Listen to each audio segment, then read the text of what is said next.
વિસનગરમાં આજે દેશ સેવા અને બલિદાનને સમર્પિત ઐતિહાસિક અને ગૌરવભર્યો કાર્યક્રમ યોજાયો।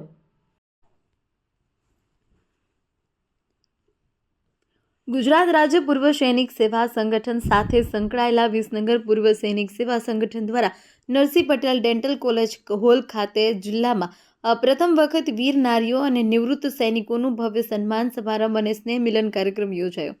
આ સૈનિક સન્માન સમારોહમાં અધ્યક્ષ તરીકે સાગરચંદ પટેલ યુનિવર્સિટીના ચેરમેન પ્રકાશ પટેલ ઉપસ્થિત રહ્યા, જ્યારે મુખ્ય મહેમાન તરીકે પ્રાંત અધિકારી વિકાસ રાતડા, માય ન્યૂ ઇન્ડિયા ટ્રસ્ટના પ્રેસિડેન્ટ કમલેશ વૈદ, વરિષ્ઠ પત્રકાર શ્યામ બ્રહ્મભટ્ટ, ઉત્તર ગુજરાત રાજ્ય પૂર્વ સૈનિક સંગઠનના ઉપપ્રમુખ હરિગોવિંદ પરમાર અને વિસનગર તાલુકા પૂર્વ સૈનિક સંગઠનના પ્રમુખ ભરત રાજગોર સહિતના મહાનુભાવો હાજર રહ્યા હતા।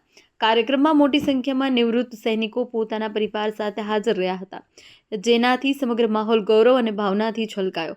દેશ સાથે સર્વસ્વ અર્પણ કરનાર વિસનગર તાલુકાના 7 શહીદ સૈનિકોની વીર નારીઓનું વિશેષ નારી શક્તિ સન્માન કરવામાં આવ્યું।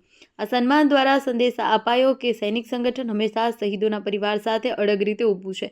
સાથે જ વર્ષ 2021થી 2025 દરમિયાન સેવાનિવૃત્ત થયેલા 22 સૈનિકોને શાલ અને મોમેન્ટો આપી ગૌરવભર્યું સન્માન કરવામાં આવ્યું હતું। નિવૃત્તિ બાદ સરકારી નોકરીમાં જોડાયેલા પૂર્વ સૈનિકોનું પણ વિશેષ સન્માન કરવામાં આવ્યું। વર્ષ 2004માં આતંકવાદી મુઠભેડમાં શહીદ થયેલા સેના મેડલ વિજેતા ચૌધરી રાજેશભાઈના પિતાશ્રીનું પણ ગૌરવભર્યું સન્માન કરવામાં આવ્યું। કાર્યક્રમ દરમિયાન કરાઓકે પર દેશભક્તિ ગીતો, રાષ્ટ્રગીતોની સરવાણી વહેતી રહી, જેને કારણે સમગ્ર વાતાવરણ દેશભક્તિમય બની ગયું। આ અવસરે પ્રકાશ પટેલે જણાવ્યું કે યુનિવર્સિટી સૈનિક પરિવાર અને તેમના સંતાનો માટે હંમેશા સહયોગ માટે તૈયાર છે અને આજના યુગમાં બાળકોને ટેકનોલોજી સાથે આગળ વધારવું જરૂરી છે। પ્રાંત અધિકારી વિકાસ રાતડાએ જણાવ્યું કે સૈનિકો માટે તેમની કચેરી હંમેશા ખુલ્લી રહેશે અને દેશ માટે બલિદાન આપનાર સૈનિકોનું સન્માન કરવું દરેક નાગરિકની ફરજ છે। સમગ્ર કાર્યક્રમ દેશભક્તિ, ગૌરવ અને એકતાનો અનોખો સંદેશ આપતો રહ્યો। ચેતન પટેલ, મહેસાણા। હા બોલ। આજે વિસનગર સંગઠન વતી એક આયોજન કરવામાં આવ્યું જે સ્નેહ મિલનનું હતું। એમાં 2025 ગેટ ટુગેધર એન્ડ 2026 વેલકમ એવું હતું। એમાં અમારા જે રિટાયર્ડ થઈને આવેલા આર્મીમાં 2021થી 2025નું સન્માન કર્યું।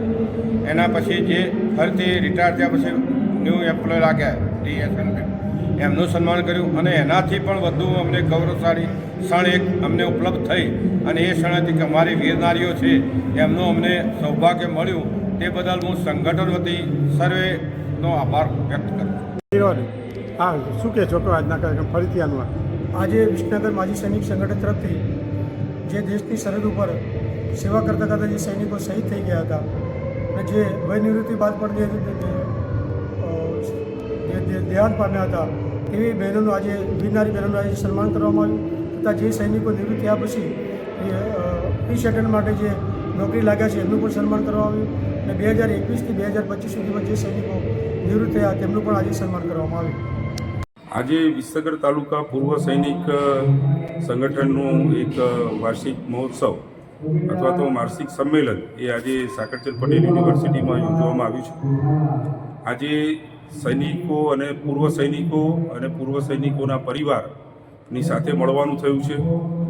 અમારા વિસનગર તાલુકાના સૈનિકોએ જે દેશની આઝાદી માટે, દેશની સંરક્ષણ માટે કુરબાની આપી છે, શહીદ થયા છે, આજે એમના પરિવારોનું સન્માન કરતાં અમને ખૂબ હર્ષ અને લાગણીની અને ગૌરવની અનુભૂતિ થઈ રહી છે।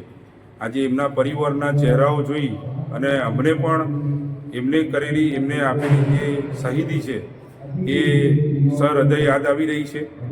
આપણે આપણા જવાનોને મળી નથી શકતા, પરંતુ તેઓ રાત દિવસ કોઈ પણ પરિસ્થિતિની અંદર ભારત દેશની સરહદોને સલામત રાખવા માટે, આપણા દેશને સલામત રાખવા માટે હંમેશા કામ કરી રહ્યા છે, પોતાના જાતની આહુતિ પણ આપી રહ્યા છે અને ત્યારે જ આપણે આપણા ઘરે સુખ શાંતિ અને સલામતીથી રહી શકીએ છીએ। આજે વિસનગર તાલુકાના અમારા પૂર્વ સૈનિકના પરિવારના સભ્યોને મળી અને જે પણ સૈનિકોની શહીદી આપી છે એમને અમે આજે પ્રોત્સાહિત કર્યા છે, સન્માનિત કર્યા છે, એની અમને ગૌરવની લાગણી છે। સાથે સાથે આજે કોઈ પણ યુદ્ધ થાય છે એ ટેકનોલોજીથી અત્યારે યુદ્ધ કરવામાં આવે છે। હવે સૈન્ય એ સરહદ ઉપર તો લડતું હોય છે, પરંતુ ટેકનોલોજીનો જે મેઇન રોલ ઊભો થયો છે એ ટેકનોલોજી ડેવલપ કરવા માટે અને ટેકનોલોજીને સમજી અને એનું એજ્યુકેશન આપવા માટેનું પણ કામ એ સાકરચંદ પટેલ યુનિવર્સિટીમાં થઈ રહ્યું છે.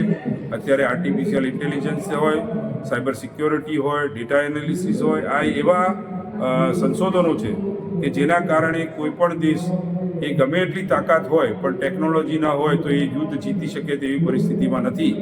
ત્યારે આપણા ભારત દેશની અંદર આત્મનિર્ભર ભારત થાય એના માટે આપણે સ્પેસ ટેકનોલોજીમાં તો નંબર 1 છીએ જ, પણ સાથે સાથે આપણે બીજી ટેકનોલોજીને પણ ડેવલપ કરવાનું શરૂ કરેલું છે. અને દરેક ટેકનોલોજી અને દરેક જરૂરિયાતો માટે આપણે આત્મનિર્ભર જ્યારે થઈ રહ્યા છીએ ત્યારે હું ચોક્કસપણે માનું છું કે આપણા દેશની ત્રણેય પાંખ, જે ડિફેન્સ હોય, આર્મી હોય કે એરફોર્સ હોય, એ ત્રણેયને મજબૂત કરવાનું કામ એ આપણા દેશમાં થઈ રહ્યું છે.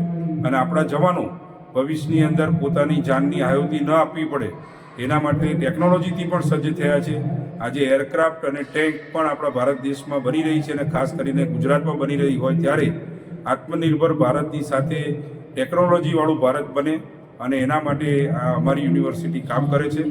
અમારી યુનિવર્સિટીમાં અમારા વિસનગર તાલુકાના પૂર્વ સૈનિકોના પરિવાર માટે એજ્યુકેશન માટે અને હેલ્થકેર માટે અમે તમામ સુવિધાઓ આપવા માટે તત્પર છીએ. આજે અમે તમામ પરિવારોને આશ્વાસન આપ્યું છે કે તેમના દીકરા દીકરીઓ માટે અને તેમના પરિવારના સભ્યો માટે એજ્યુકેશન અને હેલ્થકેર સર્વિસીસ એ અમે સાકરચંદ પટેલ યુનિવર્સિટી દ્વારા ફ્રી ઓફ કોસ્ટ આપવા માટે એમને તૈયારી બતાવી છે.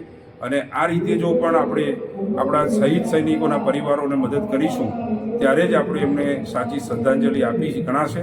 અને આ માટે આજે જ્યારે સમગ્ર પરિવારોને મળવાનું થયું તે ખૂબ આનંદની અનુભૂતિ કરાવે છે.